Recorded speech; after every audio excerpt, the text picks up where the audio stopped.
Welcome to those of you who are getting online. If this is a sound check, if you want to say hi in the chat box, please feel free to let us know where you're calling in from today. And if you have any burning questions that you want to make sure we cover, welcome.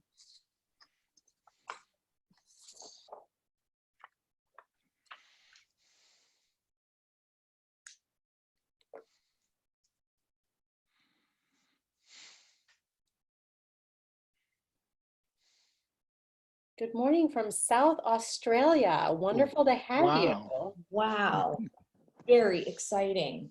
Hope that you're safe there. All the sad fires going on in Australia. And what's the time difference between the East Coast and, well, and welcome from Jordan. We have folks from all parts of the world here. Wow, in Shasta County in California, nice and sunny. That's awesome. Very exciting.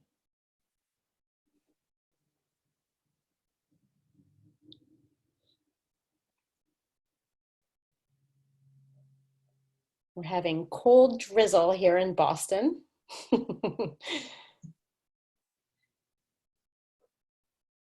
Snow turned to rain in Western Massachusetts. I'm guessing Australia, Jordan, and California are having better weather than us.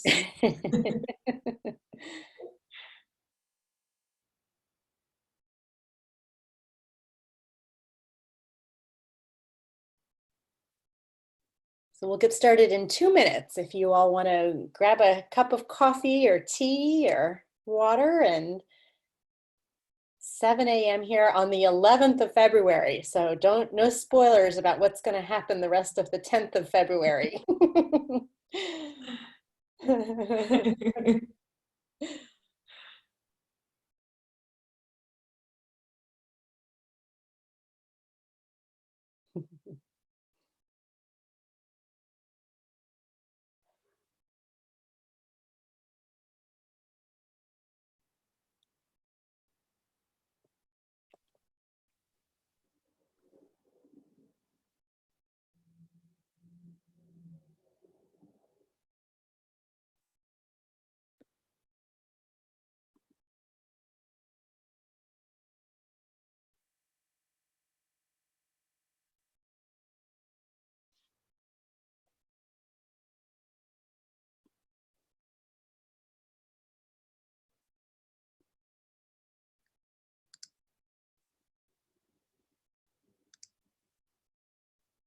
Looks like a team from Pennsylvania. Fabulous. Thank you for letting us know that there's a team.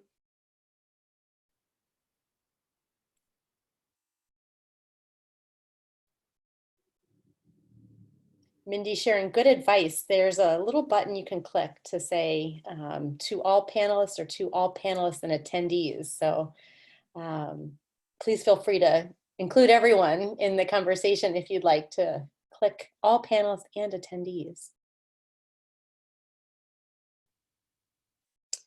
Well, it's 3:30 here in Boston. Is the team ready?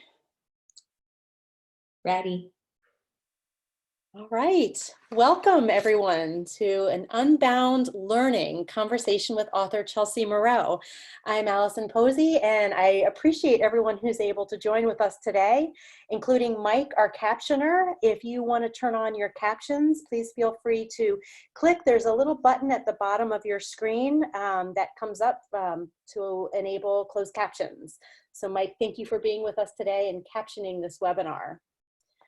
For those of you who are joining us live, thank you for being here from all around the world. And welcome to those of you who are watching the recording at a later time. We're thrilled to have you here. Our author Chelsea Miro invites us to imagine a classroom that empowers every student to pursue their interests, to travel the paths of their curiosity, to allow learning to be a natural process. So today we get to explore with Chelsea what this looks like, feels like, and sounds like in her recent book, the Unbound Classroom. I'm bringing out my copy right here for you to see. We'll discuss how we can design our classrooms and lessons so that they bring this vision to reality. She talks about creating experiences that are of value, that inspire agency, and that students can do so much more than we often imagine they can. So before we get started with Chelsea, we invite you to contribute to the conversation. So what you can do is use the text chat. Open the chat panel from the center top part of your screen and choose all panelists and attendees from the drop-down menu as you type. If you're joining us remotely, or if you prefer today, you can reach out to us via Twitter. So you can share using the hashtag CastPL at cast_UDL, hashtag the Unbound Classroom, or at Chelsea Miro. You can do all of them in your tweets. So please feel free to join us through Twitter, so you can contribute to the conversation at any point, not just right now during this time period.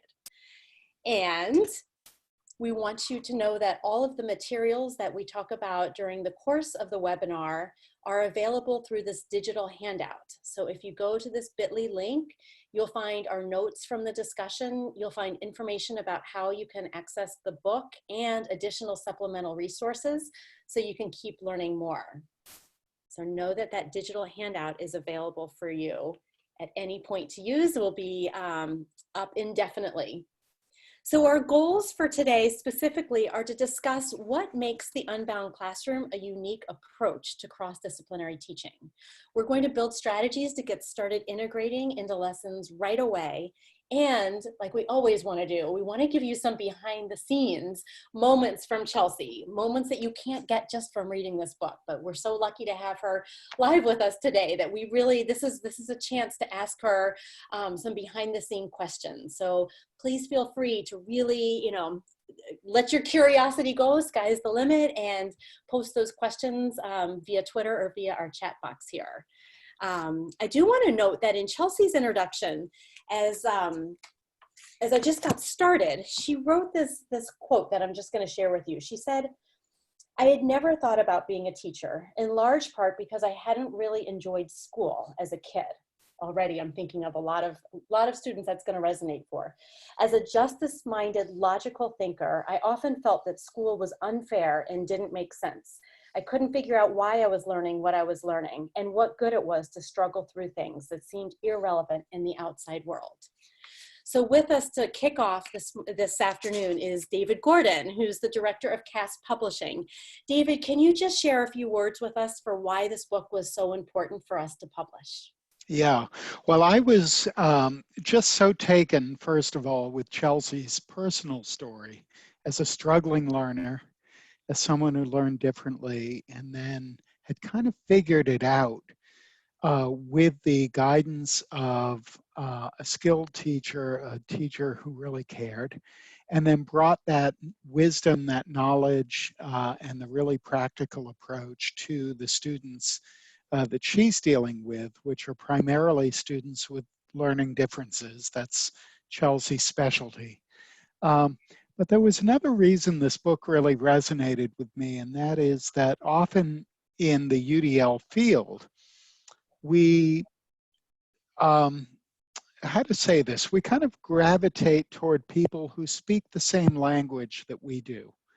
And UDL, the UDL field can have a very specific vernacular, and we can tend to quote chapter and verse from the guidelines and the UDL principles and all of that. What I saw in Chelsea and in Chelsea's book was someone who really deeply understood UDL and understood learner variability without necessarily having all the specific vocabulary that we're bringing it to. But when she read the UDL guidelines, she was like, yeah, I get it. It totally makes sense. So it was a way of kind of coming at UDL through a very organic experience, and one that she described so well and was living out in her work and had lived out as a student. And I thought, well, this is a wonderful book to add to our to Cast's catalog of books, wonderful books about UDL, but also a really important voice to bring into the UDL field. Because I think a lot of times I hear from people in the field that, we really get stuck on the language, we get stuck on the chapter and verse, like any movement, right? And we get, people feel like they have to say it a certain way, or they're not saying it the right way, or whatever.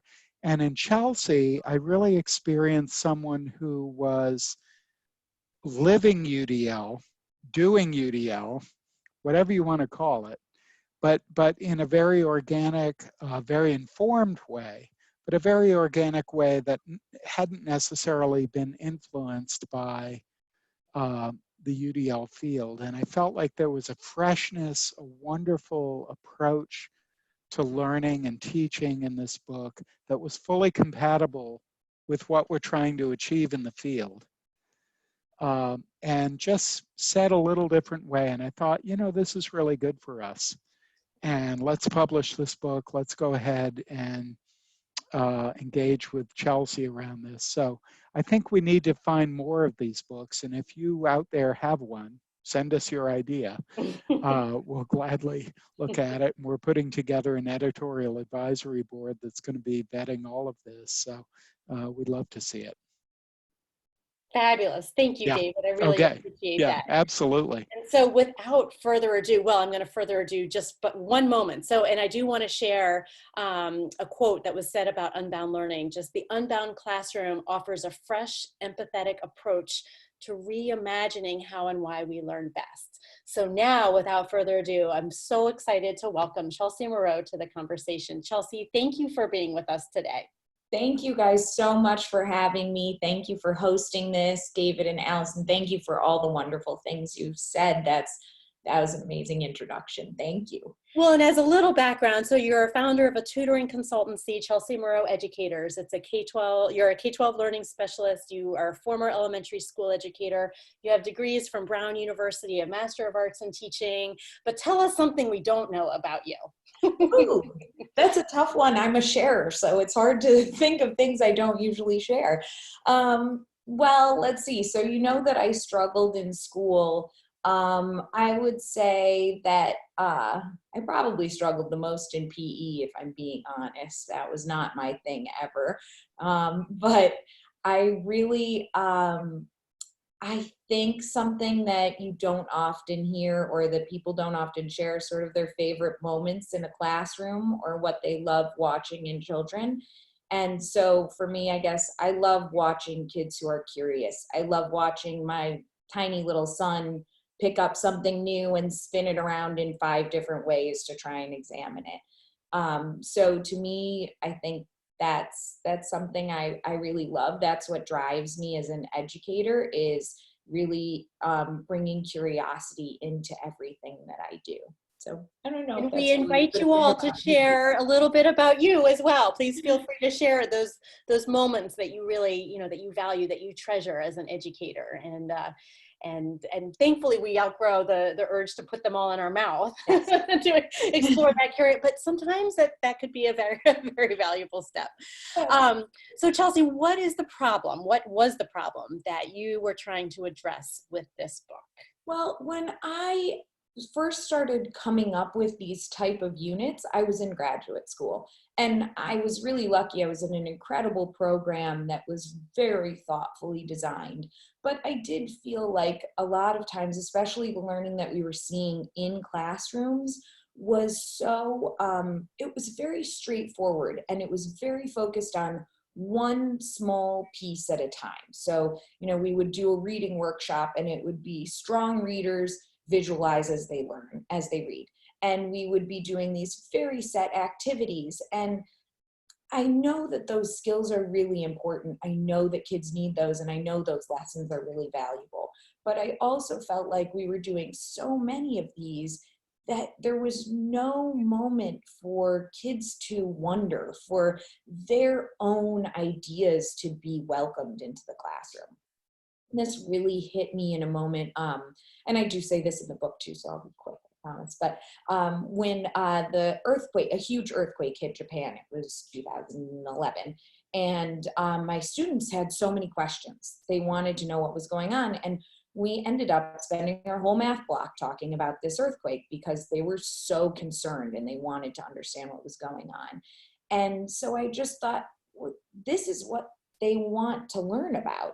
Is there a way that I can teach them that strong readers visualize as they read, but to also teach them about what they're curious about at the same time so that they can apply it, so that they can see the value in learning to visualize as they read?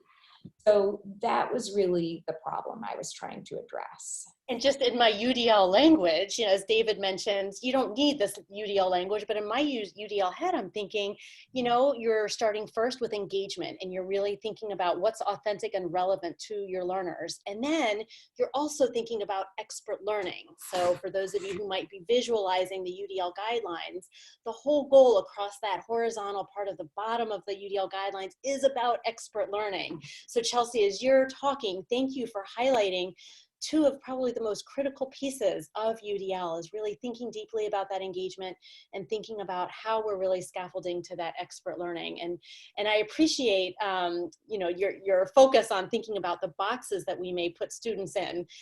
Who's this little kiddo here?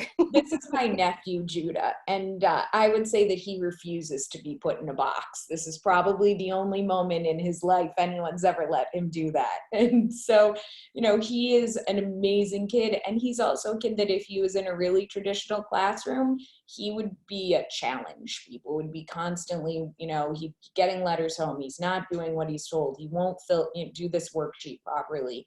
He's all over the place. Luckily, he's not in that environment. He's in a really wonderful school where they really understand him and allow him to dictate a lot of what's going on. And so he gets a lot out of it, and he's incredibly curious and incredibly driven and incredibly, you know, just wise. But I look at him a lot and I think about what it takes to educate every student in our classroom in a way that is thoughtful and honest to who they are. And it's definitely a lot of work, but when you can do it, it's amazing. It is amazing. And that again kind of brings up that UDL language of what are the barriers that are in the environment that may be getting in the way actually of this high level engaged expert learning that we're looking for. And so before we go too much further, I do just want to clarify, is this technique, the Unbound Classroom, is this something that's really only applicable for young kiddos in elementary school?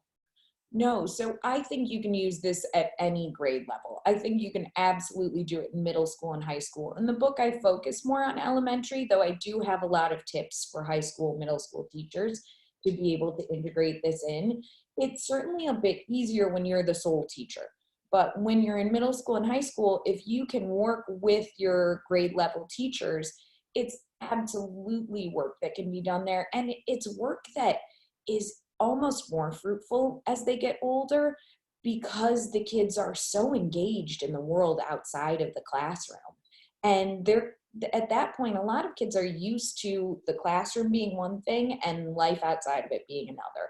And those moments when you can bring it together for a high schooler, when they're like, oh, this is interesting, this is cool, my teacher knows about this, then, you know, that can be a great way to get kids in. So it's absolutely relevant for older grades too. It's just that there's more people at the table. That makes perfect sense. And I'm even thinking, why stop, you know, let's even think about adult learners. Absolutely. Adult learners can totally benefit from this because especially if you're working a job all day, you know, then to come to a classroom and have the classroom feel totally different and irrelevant, you're just sort of gaining credits to get to the end. So absolutely for adult learners, it's incredibly valuable too.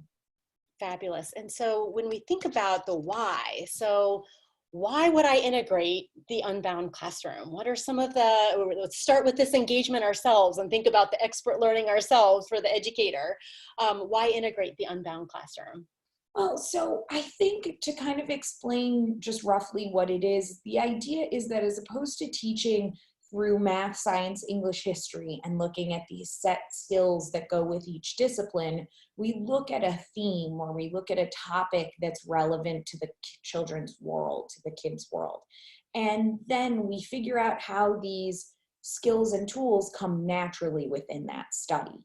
And so in doing that, you're also just, it's a more natural way of learning. So, back to my 1-year-old son, he's constantly figuring out, how the world works by touching, feeling, putting things in his mouth. He's doing that for himself. He has a natural drive to sort out what's going on around him. Does he have a natural drive yet to fill in a worksheet? I don't think so.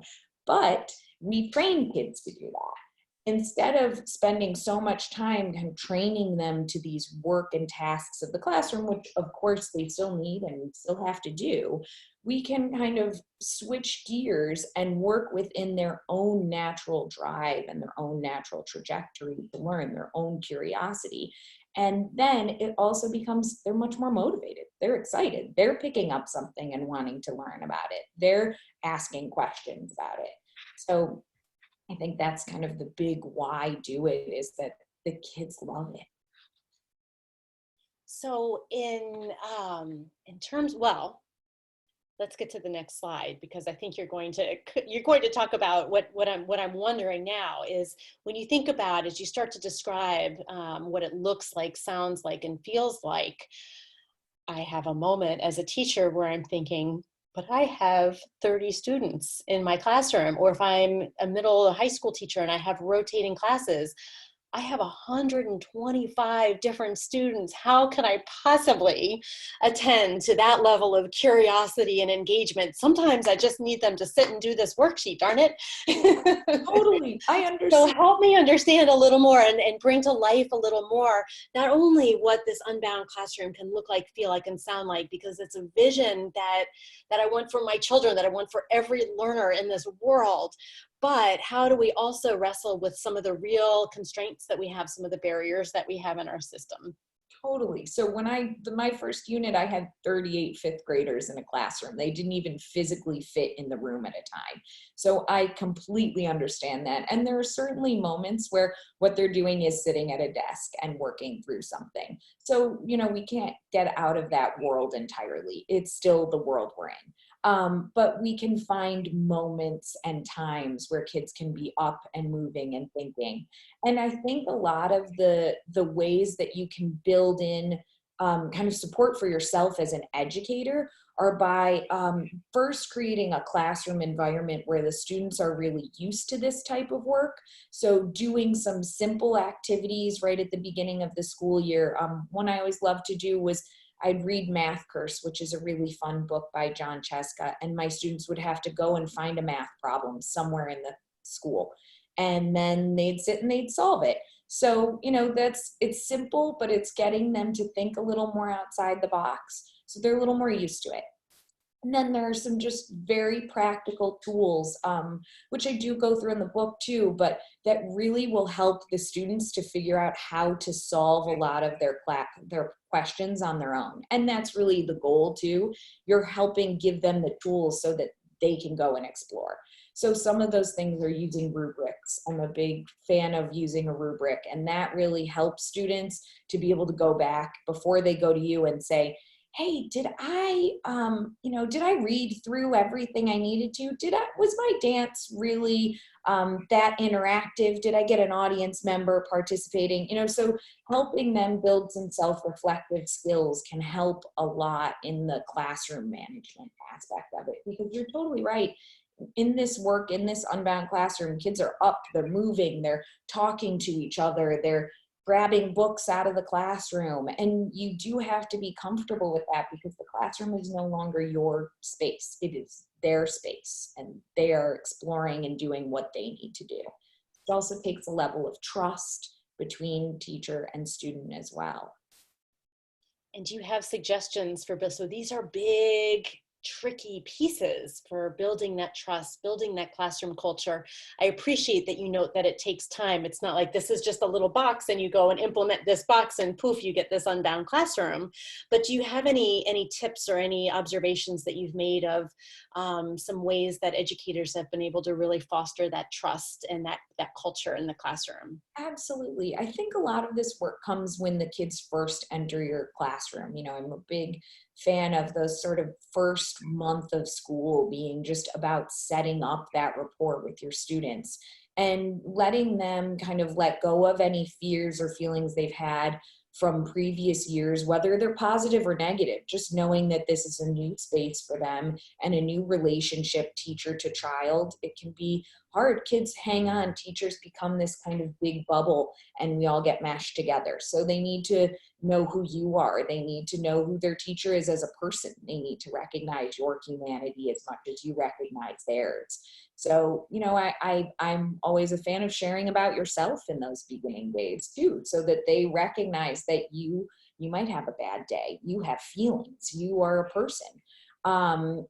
You know, other things that I do as well, a big thing is that kids really need to know that you're aware that they need different things to learn. When you have a diverse classroom, your students have to know that you understand that their learning, it might look different from someone else's learning. They have to all know that. So having really explicit conversations with students at the beginning about variability, what needs there are, you know, what tools are going to help students. So if one kid needs to sit on a ball, that doesn't mean every kid needs to sit on a ball. You know, fair doesn't always mean equal. So just figuring out a lot of those pieces in the beginning of the school year, I think can really help create a classroom community where students are ready to trust you and they know that you're doing this and you're pushing them because you know what they can do. And I want to thank you. You're actually addressing one of the questions in the chat box that says classrooms today are more diverse than ever, but not all students have equal feelings of safety and belonging within the classroom. So I even think of a student who, you know, this teacher was like, I am right there at the door as they come in and I give them all high fives. And this works for some students, but there was a student who literally was like, I do not want to go give a high five every day to this teacher right as I walk in there. It was too much for that individual. So it's not that we don't want a teacher welcoming students, but it's, as you were saying, it's kind of appreciating that variability and providing some flexible options. You know, the goal is I want to welcome you to the classroom.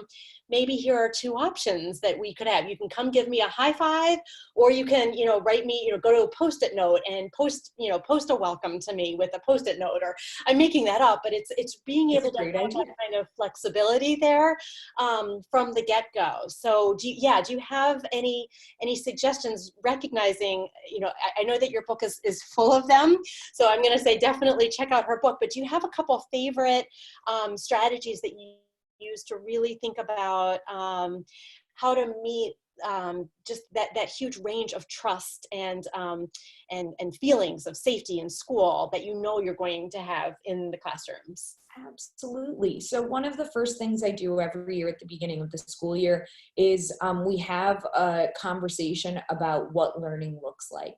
And so students will start by discussing with a partner, and then they'll write a little bit about what learning looks like for them, what it feels like, what is hard for them, what they love. And then a lot of times, if I have the time, I'll try and build in just 1 minute quick chats with every student. And in those moments, you get a lot of that. You get them telling you, I hated math last year. I panicked when I had to learn my multiplication tables. I can't do it. I'm so afraid you're going to ask me to do them again. And you can sense some of that, and it gives you an opportunity to address it. And then you can have a big conversation with the classroom where you can bring some of that up and say, you know, I know some of you had a hard time with multiplication tables last year, and it can be really tough when you are trying so hard at something and it just feels like it's not working. So, you know, for some of us to learn something, we have to try it a different way. We have to figure out another way of learning something when it's really challenging. And we have to recognize that some things are going to be tough, and that doesn't mean we write off math and we hate math and we're terrible at math now. So then it allows you to bring some of those to the classroom discussion, and we'll actually create a big chart after that discussion that says, what do we all need in order to learn best? And I'm always really amazed by how open students are in that. I have students who say, I need medicine to learn best, or I'll have students who say, I need a special pencil, or I need quiet, or I need loud. And so we get to really see what they all need and have a big open conversation about what that looks like. And I find that is a really fabulous starting point for kids to recognize that. And then later on, when it comes out that, someone's saying like, oh, why are you using that pencil? We go back to that chart and say, hey, we all need different things to learn best. And on one day, what you need might be different than what you need the next day. So this idea of really opening the dialogue, I think, would encourage students to start considering things that they maybe didn't consider before. Like, oh, maybe if I try that special pencil, then that might, really help my handwriting. Or it really kind of opens the door to not just being the teacher says do this, so I'm doing this, but it becomes about what the students collectively are needing to do their best learning. And I also just want to note and really appreciate, I don't know if I've ever had a conversation, and this is going to be something I'm going to start integrating into my work, but where I really just ask the students, what does learning look like? Because I worry that often I perceive as a student, oh, learning means I take notes, and when the teacher's talking, I nod my head. And that's from my cultural background, so it's going to be, different for everyone, but very interesting to recognize, or to start to open the dialogue around what really does learning look like? What do we mean by learning? And it's not just about compliance. It's not just about filling out worksheets and turning them back and the teacher being the one to give the right answer or not. But what you're describing is so much more of a process that begins on day one, as you were sharing and as you were describing. So I thank you for noting those two pieces in terms of thinking about what this Unbound Classroom can feel like, what you can hear. And so when we think about how educators implement this, the Unbound Classroom in their practice, again, to try to start to put educators at peace that one, yes, you're not going to have students necessarily sitting and doing the same thing at the same time, but how do you also deal with the concern of, my background is in science, I don't know history. How can they now expect me to have to know how to do history and science and math? What? So could you talk us through a little bit, how do educators implement the Unbound Classrooms, and what are some suggestions that you have to help, put at ease some concerns that you may have heard? Absolutely. So recently I was helping a first grade teacher who had the exact same issue. We were creating a myths and legends Unbound unit. And so in creating this, we came up with some science work she was going to do, but she said, I don't know science. I've been terrible at science my whole life. I can't do that. So we'll just leave that out. And I was like, well, that's kind of defeating the purpose of what we're doing. So what we did, and what I encourage people to do, is, first of all, so that I'm not a math person. I'm not a science person. These things do not come naturally to me. They're very tough for me. They were tough in school. They still can be really challenging. What I do is I really start when I'm implementing, even before I implement, when I'm creating the unit, I start by just researching myself. So for example, I'm working on a unit on bees right now. So I'm just learning about bees. I'm reading everything I can read. And as I do that, I'm writing down the mathematical questions I have and the science. What are some of those mathematical that is so interesting. So yeah, can you talk about that? Like I learned recently that bees make this incredible pattern encircling with their wings. I had no idea. And they can beat different patterns, and they think it may be a way of communicating. So to me, I started thinking, okay, that's really fascinating. How can we communicate through these beats and through different motions and this repeated, sequencing? So then that got me thinking about sequencing, which is a huge part of math. And so in my little kind of math column, as I'm planning this unit, I thought, okay, how can we think about beats and sequencing and patterning when it comes to this communication method that bees have developed? So that's like a great way of integrating it very naturally. That's fascinating and really cool, especially for little kids, kind of thinking about like creating their own little bee beat language that they can share. And that way they're really learning sequencing. They could be counting by twos, counting by fives. But at the same time, they're learning about how bees are developing these methods of communication. So that's one way of kind of thinking about these things that I don't know all of it, but I can start to see these connections as I naturally have my own curiosity. Well, and it sounds like you're modeling traits of an expert learner, that you have really become expert in learning. So I'm in the representation column of the UDL guidelines, of just being able to build background, being able to understand what some of the key language is, and being able to make sense of, understand those core concepts and be able to start to learn how to take that background and apply it to something new. And you're thinking about that action and expression column, because you're thinking about how can you show it? How can you talk about it? What do experts do with that? When you find out about the bees and the beating of their wings, what does that mean? And maybe, I'm thinking already, my head's starting to spin. I know here at MIT, they're working on coming up with artificial bees. Now I'm like, I want to go find out how they are calculating the speed of the bee. Absolutely. Yes. And then in terms of engagement, it starts to, and I just want to keep hitting up on what you talked about at the very beginning, that curiosity. All of a sudden, I have to say, when you first talked about bees, like, yeah, I get stung. That's about where I felt like, my knowledge was. But already in just this short, 30 seconds, you've sparked my imagination a little bit. So that's going to make me more willing to, persist through some challenges, or maybe want to talk with someone else and collaborate.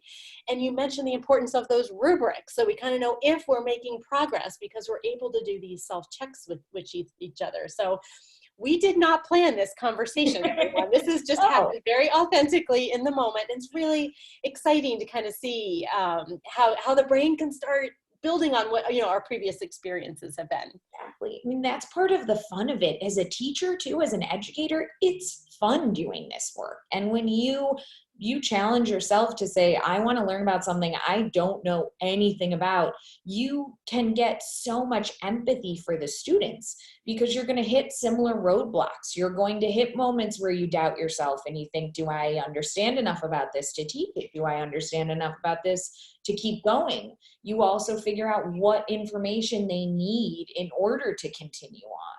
So as you're building the unit, you're really walking the steps that the students will be later on. And so it's fun, because just like you experience, you all of a sudden go, oh, I never thought about this, and this is cool. And I remember a friend who just told me this, and how can I connect it? So it's well, you might get this. I'm just already imagining, but I don't have enough time in the day. I would love to go I would love to go down to MIT and be able to talk with someone. But the reality of our school schedules, at least here in the US, and I'm teaching, and I'm going to take the words of CAS co-founder David Rose, teaching is emotional work. And we often do have limited time and resources. So what do you say to that when teachers just say, but I don't have time? Oh, it's so true. It's so challenging. And so, there are a couple things you can do. The first thing I would say is, if you're doing this B lesson and someone at MIT is doing something related to it, email them quickly and ask them if they'd come visit your classroom. So you are not alone the bearer of all this information. Bringing other experts into the classroom is a great tool and wonderful way for kids to learn more about whatever this topic is and see how adults are engaging with it. So that's a really kind of simple way of putting that in. The other thing is, you're absolutely right. It is incredibly hard to do this work. I found I was often doing it like the night before, scrambling to try and think of how we were going to integrate jazz into our math the next day. I really just tried to set a goal for myself of creating one new unit when I was on a break, when I had a chunk of time, and then trying to implement it when I found the right space in the classroom. And then the nice thing that I found is that once I got these units going, it was a lot easier. And I actually needed to do less prep because the students are doing a lot of the work. There wasn't as much for me to script the night before. There's not a huge mini lesson. There, you know, it does at a point become where you're going into the classroom and you're saying, hey, everybody, get out those books and let's get to work. You know what you're doing. And so, you know, when you kind of get them moving, it's also really nice because every moment of your day is not like completely planned, scripted in advance. So, you know, but you're absolutely right. It's just a tough part of being a teacher. Those 15, 16-hour days of planning and then teaching all day are tough. And this is definitely work to figure out. But I do find that once I get going on it, it's also a lot more invigorating than it is sitting with my giant textbook and, you know, writing out my lesson plan. So that also can this align to the standards? So in the US, we have standards, and you know, how do you find that it aligns with standards? I know you address it in the book, but if you could just give us a teaser here, that would be, again, another concern of, but I have all of these standards I need, you know, I have an exam that I need students to be able to pass. How can you wrestle with that tension?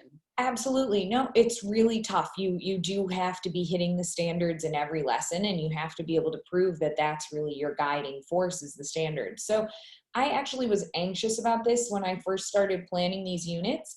And then I started finding that my lessons fit really well with the standards. So for example, I did back to a jazz unit I mentioned a second ago, but I did a jazz unit and we talked about how beats work. And we used that to talk about fractions. So fractional pieces, so a quarter, an eighth.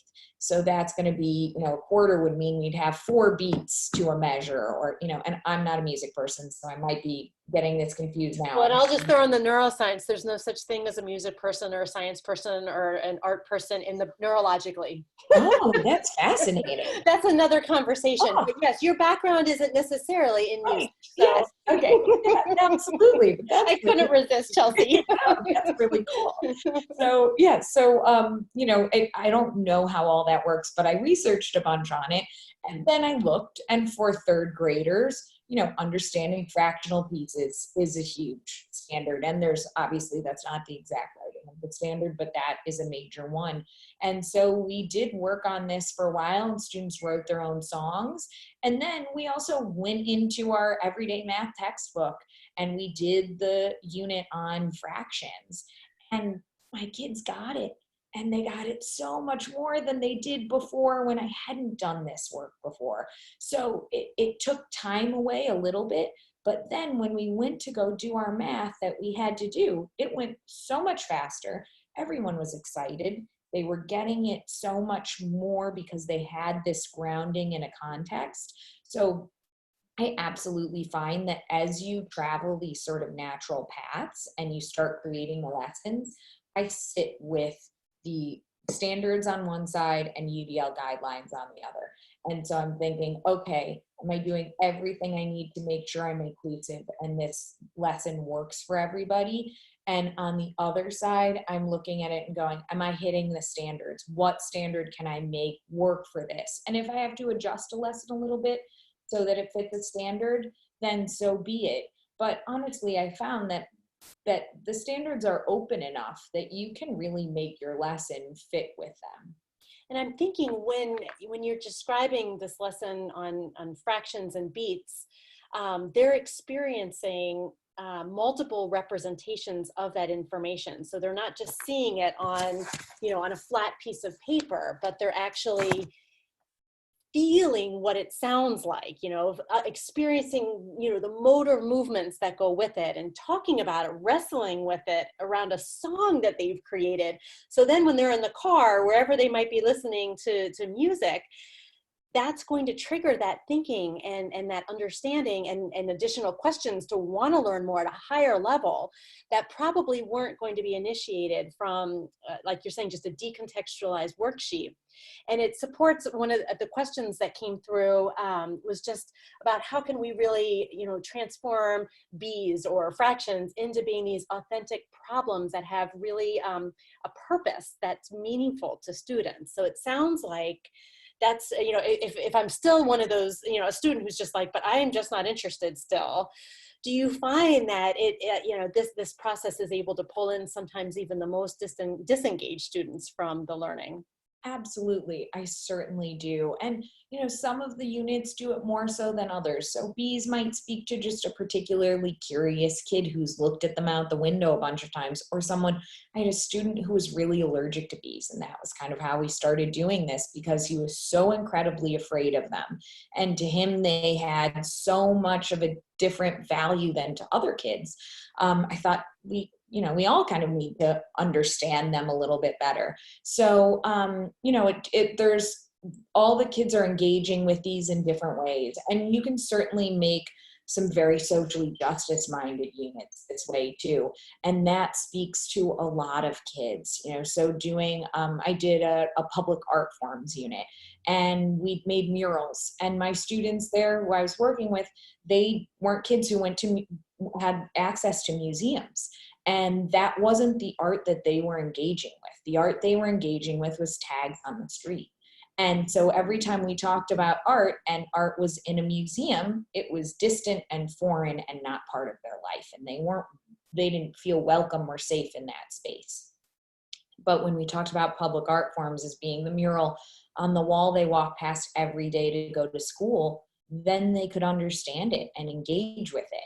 And so this work, I find, on so many levels is able to bring students in who are struggling to feel at home in the classroom, whether it's by welcoming their world and their community into the classroom, or it's by helping them to build a context and a place for their learning, so that when they see it on a worksheet, which they are inevitably going to need to know how to deal with and engage with, they can think back to that unit and think, oh, I remember that song I made. And then they're tapping out the beats and going, okay, a fourth. An eighth is half of a fourth. Okay, I remember that. And it sounds also, there's also a comment just if you have a student who already knows fractions, they've been there, done fractions, are they also able to be as engaged and as challenged in this kind of context? Totally. So the great part is this really works well for kids on all ends of things. So you have kids, if you have a child who's struggling with fractions, this helps them understand it. If you have a kid who is above and beyond and they're like, well, I already get fractions, I kind of doubt that they've already thought about them in the context of music. And so then it allows you to really quickly and easily push them and challenge them too. Okay, you get fourths and eighths, write me something with sixteenths. And then I want you to do different beats with different fractional parts, and let's start adding and subtracting fractions using that. Let's think about how we multiply fractions using this method.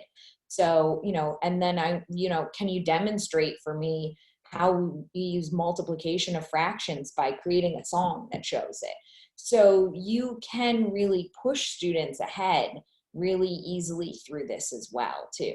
And it sounds like that's getting to your point here. Then students really are the ones who own the expertise. It's not you up there teaching, here is how you, but it's really the students sharing their knowledge and what they've discovered and where they are within that content and that understanding. So I'm curious then, as you, in your teaching experience, how did you kind of come to use this practice and then end up turning it into a book?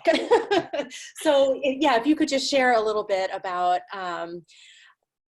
what you started to see and how you felt like this was something different enough than practices as they were prior to the Unbound Classroom.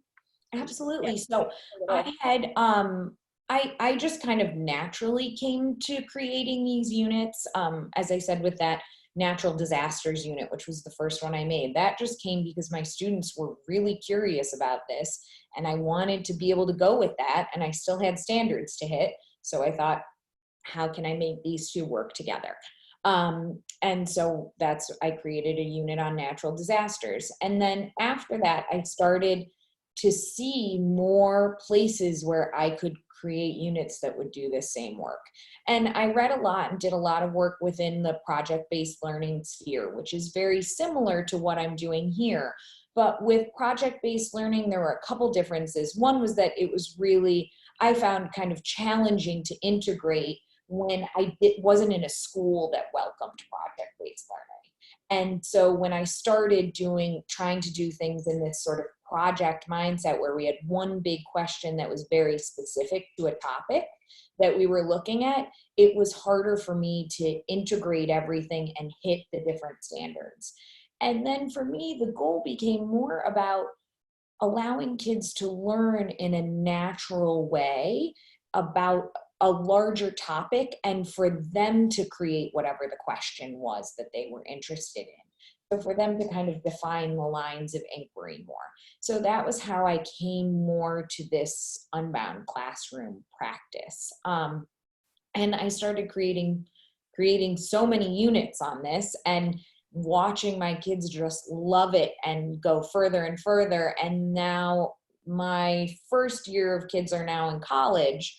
And so I still hear from them. And so when I started thinking about writing this book, the kids were, in high school, and I was still seeing them from time to time.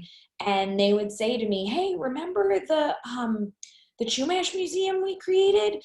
Remember how I did this? And I was an economist, and so I studied how they used money. Well, now I'm taking an econ class, and I actually use something from that." And so I thought, maybe this is useful for other people to do too. And more teachers started asking me to plan these for them and would say, "I want to do a unit on, like the myths and legends, or I want to do a unit on gardening, or I want to do a unit on, people who we don't usually study." So having the kids really challenged to find someone, this is a Black History Month unit, but really should and could be done at any time of the year, where we studied people from the civil rights movement who were names you've never heard of. And we called it the Names You've Never Heard of unit. And so, things like that, where we just started creating more and more units. And I thought, I think teachers would enjoy this. And I wonder, before we get to that next question, you've used the word natural a number of times, which is a big word. It's very vague. So I'm wondering if UDL at all, as David was kind of alluding to at the beginning, if UDL helped give language to what that natural might be, or where barriers might be to that natural process, or not. It doesn't have to have. But I guess I'm wanting to understand a little more of that natural piece that you're talking about. Absolutely. So, I really didn't understand what it meant to, for example, have an auditory processing disorder. So when I started teaching, I had no idea that there were students in my classroom who my voice was just coming through as a jumble. And that the process of hearing me and then understanding what I was saying was not happening. And that wasn't because they weren't paying attention. It wasn't because they couldn't focus. It wasn't because they didn't care. It was because of how their brain operated. And so as I started looking more at the UDL guidelines, and I started looking more at my students and thinking, what's going on here? Why are you having such a hard time with directions? I started to understand that, this child in front of me is perfectly capable of learning. They want to learn, they're excited to learn, but no one has found a way to engage them and a way to help them understand how their brain operates and what methods are going to work best within that. And so, that was where UDL came in a lot. And I really believe a lot in giving kids agency and giving them the tools. And so a lot of that comes from very openly understanding and talking about how everyone's brain processes information. And so you're absolutely right. I say natural a lot just because it's what I'm thinking, but the deeper process there is that I want the students in my classroom to know themselves and know how they process information and what the best method is for them, so that when they walk into the next classroom, they can say to the teacher, just so you know, if you give me something on a piece of paper, it's very hard for me to connect what those letters, what those words are saying to what you mean. So if you could tell me a couple times too, that would be really helpful. I mean, That's incredible. And to me is so different than natural, because natural, I almost feel like I don't have any control over that. And, get this sense of almost apathy of like, well, I'm not natural. That's not something that comes natural to me. But what you just described is like the opposite of being totally empowered and understanding at such a high level. And I love that you're describing it in young kiddos. That it's not like, oh, when they get to 5th grade or whatever, then they'll be able to handle it. But you're kicking right off with it from your, you described your 3-year-old nephew at the beginning, right. your 1-year-old son.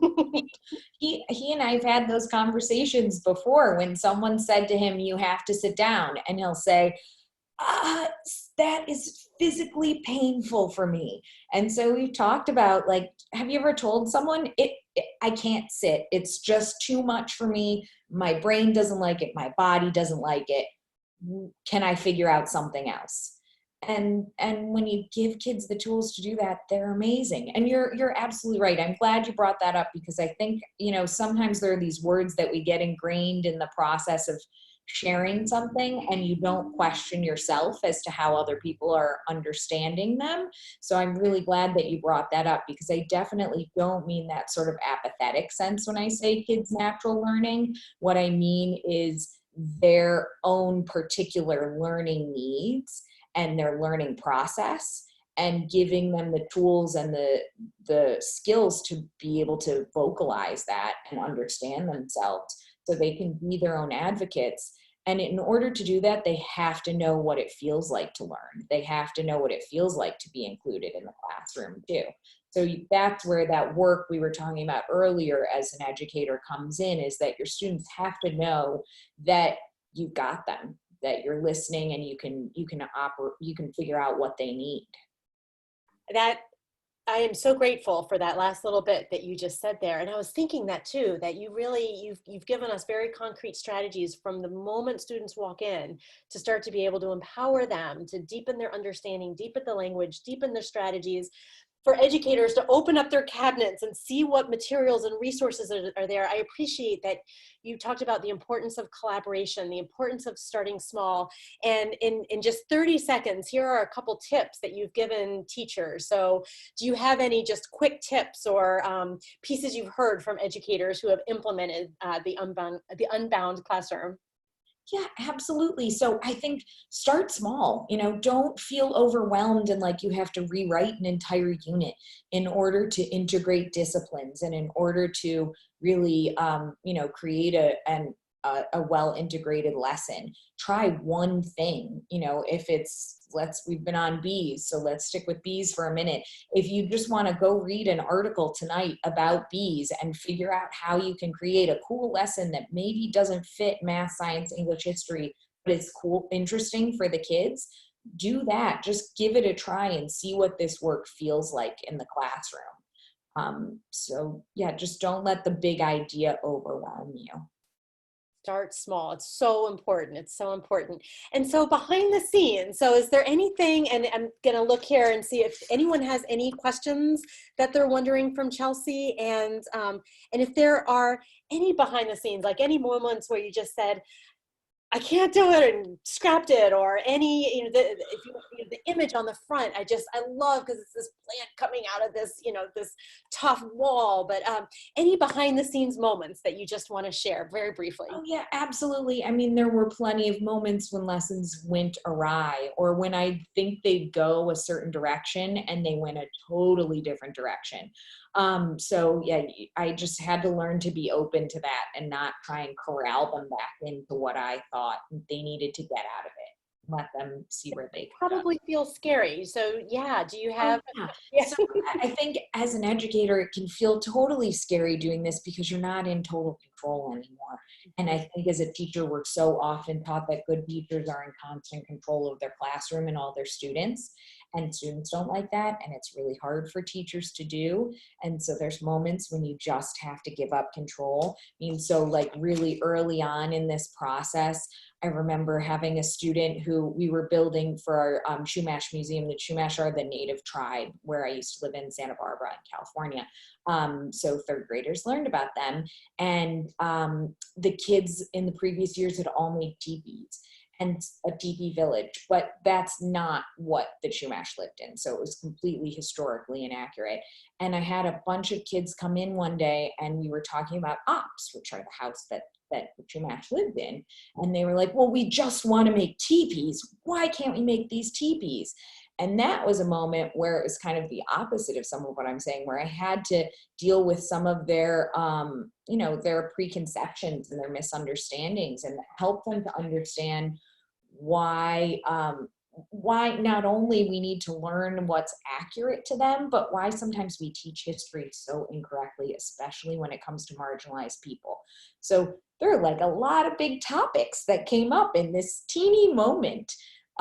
So, just finding a space for those and being open to that took me a while to figure out how to find moments like this where I could say to kids, okay, we have 10 minutes. We're going to have a quick discussion about how the teaching of history has been flawed for a very long time, or to say, this is a lesson for 3 weeks from now and we'll get there. But yeah. Well, Chelsea, you're inspiring me because it's not just about, it goes back to that question you asked at the very beginning, what really is learning? And really understanding that learning is much more a lifelong pursuit, and it is messy and it's complicated. And if school is not providing a context to be able to translate to life, what is the purpose of school? I mean, you're really challenging us to ask some really hard questions that I think are really important. And Chelsea has shared 2 quotes with us that I invite you to read. And Chelsea, let's take a look at this one just briefly. Liberating education consists in acts of cognition, not transfers of information. And for me, you've summarized that so well in the conversation today. I don't know if you have a few words that you want to speak to about this quote. Absolutely. So, I think we're in an age of Alexa, and mine's going to turn on because I said that. And so kids can get answers. They don't need you to tell them the right or wrong, what 4 times 5 is. They have the internet. They know how to do that. So our job as educators is to teach them how to ask questions of the world around them. It's to teach them how to engage with the world. It's to teach them what it is, what it feels like to learn, to trudge through knowledge, to find something interesting and go with it.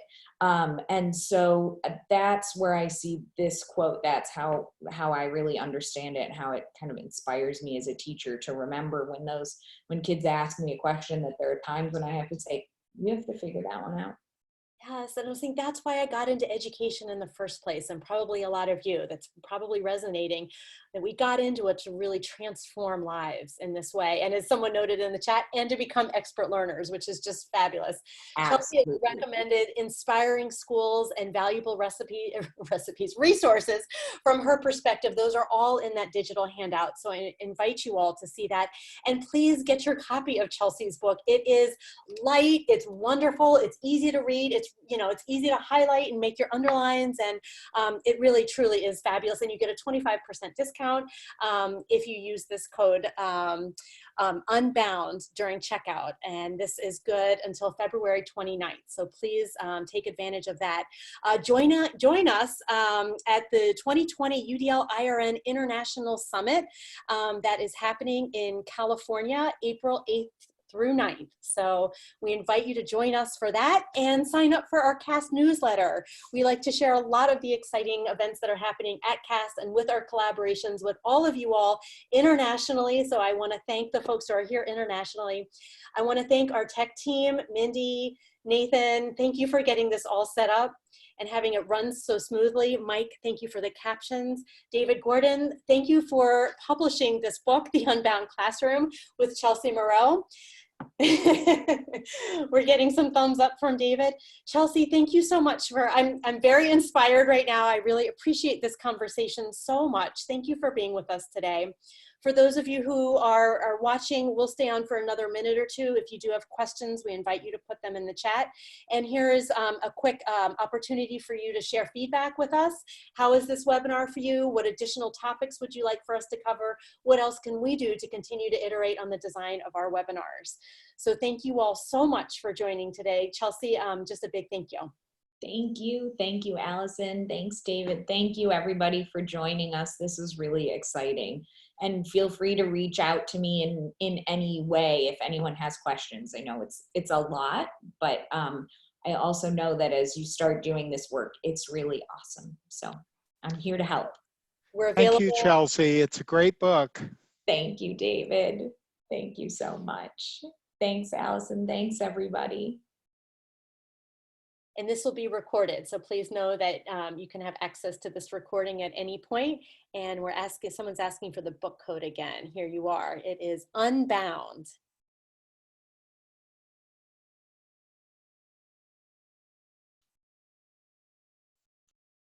There's some great comments in here, Chelsea. I don't know if you were able to see. Thank you for creating a space we can learn, question, and wonder.